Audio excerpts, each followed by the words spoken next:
Our third and final example today is going to be a word problem.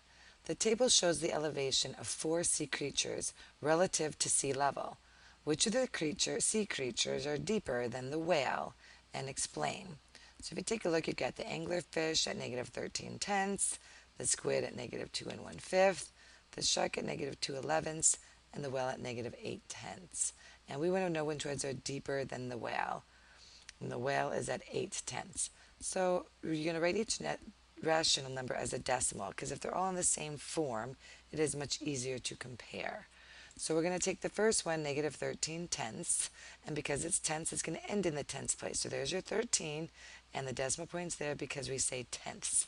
And so we end at the tenths place, which means it's one whole. It's also improper, so if you divide it, you got one whole and 3 tenths left over. A couple ways to look at that. Negative 2 and 1/5, you can have the negative 2. 1/5 is the same as 2 tenths because I can take 5 times 2 to get 10, 1 times 2 to get 2, so it would be 2 tenths, and that's the tenth spot. And then the last one, 2 elevenths, you're going to find that it's a repeating decimal of 0.18181818 repeating. This one here would be okay to do on your calculator. The others you should be able to do with your product charts. So there you have the order of the animals, and this one already is in tenths. So the graph, each one on a number line. So you've got your 0.1, your 0.8, your 1.3, and your 2.2.